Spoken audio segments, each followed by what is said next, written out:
Hello guys, a very good morning to all of you. स्वागत है आप सभी का ऑनलाइन स्टडी एकेडमी में। आज डेट है 29 मई 2021 और आज के डेट के जितने भी इंपॉर्टेंट करंट अफेयर्स हैं वो सब डिस्कस करेंगे हम इस वीडियो में। साथ ही देखेंगे जितने भी इंपॉर्टेंट रिलेटेड फैक्ट्स हैं और स्टैटिक जीके हैं, ये सब भी हम साथ में कवर करेंगे। तो आइए शुरू करते हैं।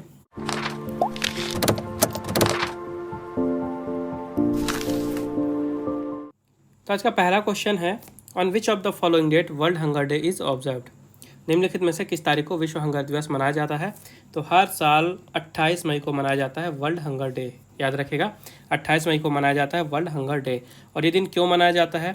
तो पूरे विश्व भर में लगभग 820 मिलियन से भी ज़्यादा लोग हैं जो कि हंगर यानी कि भूख से परेशान है, ग्रसित है, उनके पास खाने के लिए पर्याप्त खाना नहीं है।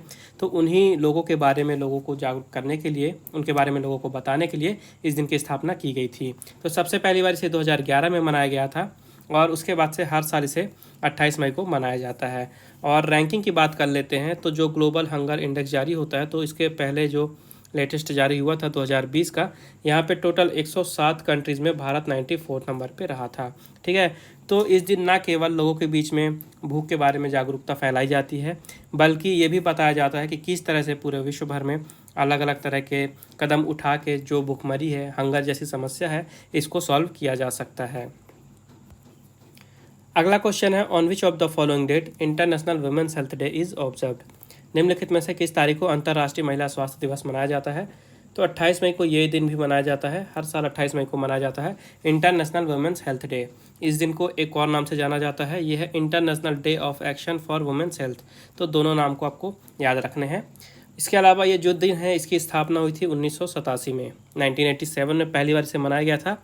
इसका मनाने का मेन रीज़न ये है, जो महिलाएं हैं उनके हेल्थ के बारे में, उनके स्वास्थ्य के बारे में लोगों को जागरूक करना। और ये डेट याद रखिएगा, 28 मई। एक और इम्पॉर्टेंट डे है जो कि 28 मई को मनाया जाता है महिलाओं से रिलेटेड, ये है मेंस्ट्रुअल हाइजीन डे। ठीक है, कौन सा है? Menstrual hygiene day. और ये दिन क्यों मनाया जाता है?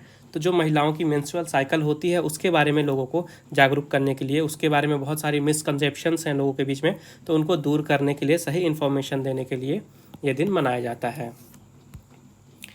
अगला क्वेश्चन है, who has led Indian delegation in the third foreign office consultations between India and New Zealand. Bharat और न्यूजीलैंड के बीच तीसरे विदेश कार्यालय परामर्श में भारतीय प्रतिनिधिमंडल का नेतृत्व किसने किया है? तो अभी हाल ही में भारत और न्यूजीलैंड के बीच में एक फॉरेन ऑफिस कंसल्टेशन हुआ, जो कि तीसरा फॉरेन ऑफिस कंसल्टेशन था, यानी तीसरा विदेश कार्यालय परामर्श था। और यहाँ पे भारत के प्रतिनिधिमंडल को जो रीवा गांगुली दास जी हैं, जो कि ईस्ट रीजन की सेक्रेटरी हैं, इन्होंने लीड किया था। ठीक है, रीवा गांगुली दास नाम याद रखेगा, इन्होंने लीड किया था इंडियन डेलीगेशन को।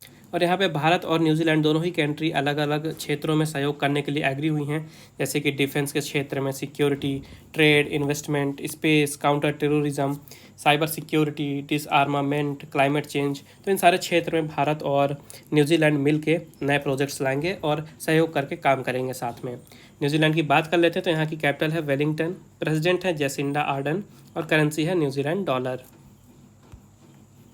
अगला क्वेश्चन है, which state government has launched Akanksha online portal on CSR activities. किस राज्य सरकार ने CSR गतिविधियों पर आकांक्षा ऑनलाइन पोर्टल लॉन्च किया है? तो अभी हाल ही में कर्नाटका सरकार ने लॉन्च किया है आकांक्षा नाम का ऑनलाइन पोर्टल। और ये जो पोर्टल है, ये CSR एक्टिविटीज़ के लिए लॉन्च किया गया है। CSR का मतलब है यहाँ पे कॉर्पोरेट सोशल रिस्पॉन्सिबिलिटी। ठीक है, तो CSR एक्टिविटीज़ के लिए इस पोर्टल को लॉन्च करने वाला कर्नाटका भारत का पहला स्टेट बन गया है इस टाइप का पोर्टल लाने वाला। ठीक है, और ये CSR क्या है? तो ये एक मैनेजमेंट कॉन्सेप्ट है जिसके अंडर में जो भी कंट्रीज़ हैं जिनके ऊपर ये लागू होता है, उनको अपने बिजनेस ऑपरेशन के साथ सोशल और इन्वायरमेंटल, ध्यान रखिएगा, सामाजिक और पर्यावरण से रिलेटेड जितने भी प्रॉब्लम्स हैं, इश्यूज़ हैं और कंसर्न्स हैं, इन सबको भी अपने बिजनेस ऑपरेशन के साथ में लेके चलना पड़ता है। और भारत में CSR लागू किया गया था 1 अप्रैल 2014 को, और CSR को लीगली लागू करने वाला भारत विश्व का पहला देश बना था। ये पॉइंट याद रखिएगा। बात कर लेते हैं कर्नाटका की, तो यहाँ के चीफ मिनिस्टर हैं BS येदियुरप्पा, गवर्नर है वाजूभाई वाला और कैपिटल है बेंगलुरु। अगला क्वेश्चन है, which state union territory government has launched SASCM scheme.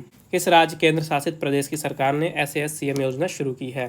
तो अभी हाल ही में जम्मू और कश्मीर के लेफ्टिनेंट गवर्नर ने लॉन्च किया है जम्मू और कश्मीर में SASCM योजना। तो देखिए, इंग्लिश में तो इसका स्पेलिंग बन रहा है SASCM, लेकिन हिंदी में इसे सक्षम कहा गया है। ठीक है, याद रखिएगा, हिंदी में सक्षम कहा गया है।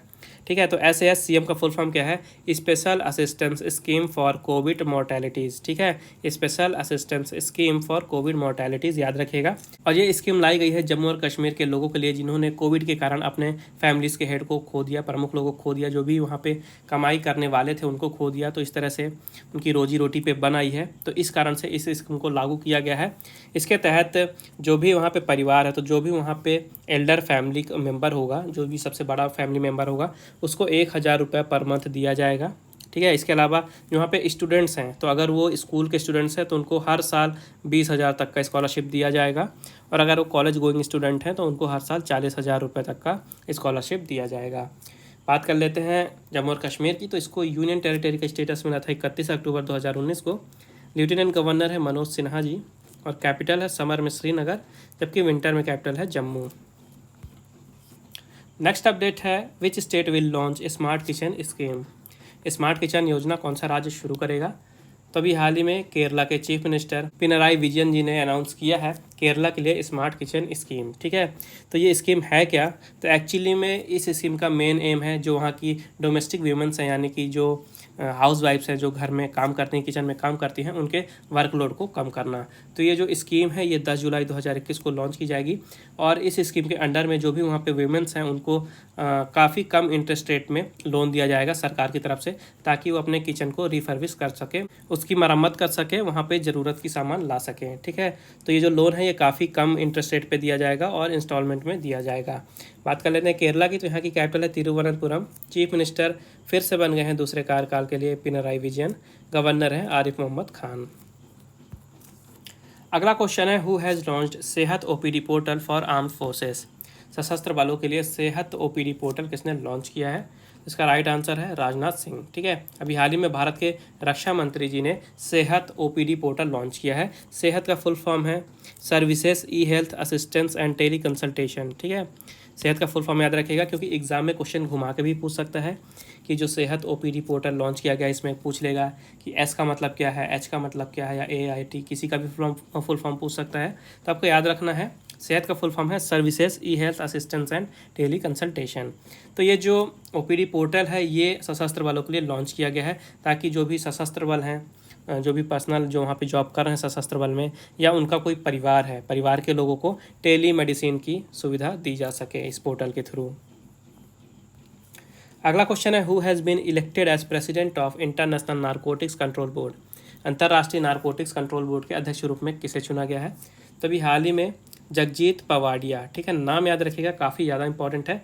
जगजीत पवाडिया जी को चुन लिया गया है इंटरनेशनल नारकोटिक्स कंट्रोल बोर्ड के अध्यक्ष यानी कि प्रेसिडेंट के रूप में। तो ठीक है, ये नारकोटिक्स कमिश्नर ऑफ इंडिया रह चुकी हैं पुरानी। इसके अलावा ये इंडियन रेवेन्यू सर्विसेज में भी अपनी सेवाएं दे चुकी हैं, और हाल ही में इन्हें इंटरनेशनल नारकोटिक्स कंट्रोल बोर्ड यानी कि INCB में एज अ प्रेसिडेंट नियुक्त कर लिया गया है। एक्चुअली में ये पहली भारतीय बनी है। ठीक है, पहली भारतीय बनी है INCB को हेड करने वाली। और ओवरऑल बात करें तो दूसरी महिला बनी है, पूरे विश्व भर में दूसरी महिला बनी है इस ऑफिस में प्रेसिडेंट बनने वाली, इसलिए इनका नाम काफ़ी ज़्यादा इंपॉर्टेंट है, याद रखेगा, जगजीत पवाडिया। ठीक है, INCB का हेडक्वार्टर है वियना में, ऑस्ट्रिया। प्रेसिडेंट हैं यहाँ के कॉर्नेस पी दे जॉनचीरे, और इसका स्थापना हुआ था 1968 में। अगला क्वेश्चन है, who has been re elected as the president of Syria for 4th term. चौथे कार्यकाल के लिए सीरिया के राष्ट्रपति के रूप में किसे फिर से चुना गया है? तो अभी हाल ही में बशर अल असद, ठीक है, बशर अल असद को चुना गया है सीरिया के प्रेसिडेंट के रूप में, और ये चौथे कार्यकाल के लिए फिर से सीरिया के प्रेसिडेंट बन गए हैं, सीरिया के राष्ट्रपति बन गए हैं बशर अल असद। ठीक है, इसके अलावा जो ये हुसैन अरनौज हैं, ये क्या हैं?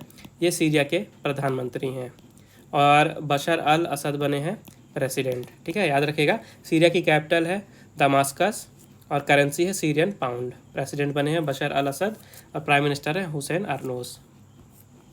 अगला क्वेश्चन है, who has become India's first women flight test engineer. Bharat की पहली महिला फ्लाइट टेस्ट इंजीनियर कौन बनी है? तो अशरिता वी ओलेटी। ठीक है, अशरिता वी ओलेटी बनी है भारत की पहली महिला फ्लाइट टेस्ट इंजीनियर। नाम इंपॉर्टेंट है, याद रखेगा, अशरिता वी ओलेटी। और इनका वहाँ पे काम क्या होगा? तो देखिए जो भी इंडियन एयरफोर्स में नए एयरबॉर्न सिस्टम और एयरक्राफ्ट लाए जाएंगे तो उनका ये चेक करेंगे, उसे इवेल्युएट करेंगे कि ये वहाँ पे भर्ती करने लायक हैं कि नहीं। ठीक है, तो पहली विमेन फ्लाइट टेस्ट इंजीनियर बनी है आश्रिता वी ओलेटी। और बात कर लेते हैं इंडियन एयरफोर्स की, तो यहाँ के एयर चीफ मार्शल हैं राकेश कुमार सिंह भदौरिया जी। स्थापना हुई थी 1932 में और हेडक्वार्टर है नई दिल्ली में। अगला क्वेश्चन है which Indian has received the 2020 international ENI award. किस भारतीय को 2020 का अंतर्राष्ट्रीय ENI पुरस्कार मिला है। तभी हाल ही में CNR राव जी को मिला है 2020 का अंतर्राष्ट्रीय ENI पुरस्कार। ये हैं CNR राव जी और इन्हें दिया गया है 2020 का अंतर्राष्ट्रीय ENI पुरस्कार। और ये पुरस्कार काफ़ी ज़्यादा इम्पॉर्टेंट है, क्यों?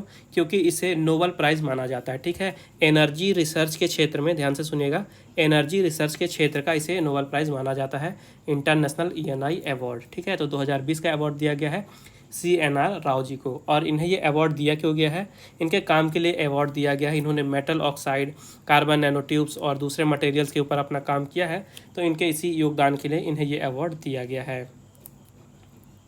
अगला क्वेश्चन है who has been conferred with Spain's 2021 princess of Asturias award. Spain के 2021 प्रिंसेस ऑफ अस्तूरियस अवार्ड से किसे सम्मानित किया गया है। तो अभी हाल ही में अमर्त्य कुमार सेन, नाम आपको याद होगा क्योंकि भारत की तरफ से ये नोबेल प्राइज़ जीत चुके हैं। तो अमर्त्य कुमार सेन जी को मिला है 2021 का प्रिंसेस ऑफ अस्तूरियस अवार्ड। ठीक है, इसका प्राइज़ मनी होता है 50,000 यूरो। ठीक है, और ये जो अवार्ड है ये दिया गया है इन्हें सोशल साइंस कैटेगरी में। कैटेगरी भी आपको याद रखनी है। और इन्हें अवार्ड कब दिया गया था, नोबेल प्राइज़ ये भी याद रखिएगा। तो इन्हें 1998 में नोबेल प्राइज़ दिया गया था और 1999 में इन्हें भारत रत्न भी दिया गया था। और अभी 2021 का प्रिंसेस ऑफ अस्तूरियस अवार्ड भी दिया गया है अमर्त्य कुमार सेन जी। तो अब समय आज के क्विज़ का। आज के क्विज़ का क्वेश्चन है which state has recently approved setting up of legislative council. हाल ही में किस राज्य ने विधान परिषद की स्थापना को मंजूरी दी है। तो ये रहे आपके ऑप्शन। मेक श्योर आप क्वेश्चन का आंसर जरूर दें कमेंट बॉक्स में। उसके अलावा अगर आपको कोई प्रॉब्लम है, कोई डाउट है, आपका कोई सजेशन है तो आप बिल्कुल मुझे कमेंट बॉक्स में बता सकते हैं। पिछले वीडियो में मैंने आपसे पूछा था on which of the following date world metrology day is observed. निम्नलिखित में से किस तारीख को विश्व माप विज्ञान दिवस मनाया जाता है। तो इसका राइट आंसर था 20 मई। तो ये थे आज के important current affairs. I hope आपको इसको लगे होंगे। वीडियो पसंद आई है तो वीडियो को लाइक ज़रूर करें, ज़्यादा से ज़्यादा शेयर करें अपने दोस्तों के साथ और चैनल को सब्सक्राइब करना ना भूलें। नोटिफिकेशन आपको मिलती रहे इसलिए मेक श्योर बेल आइकन जरूर दबाइएगा। और रिवीजन के लिए अगर आपको PDF चाहिए तो उसकी लिंक आपको डिस्क्रिप्शन में मिल जाएगी, आप वहाँ से डाउनलोड कर सकते हैं। तो फिर मिलते हैं नेक्स्ट वीडियो में, तब तक के लिए take care and thank you guys.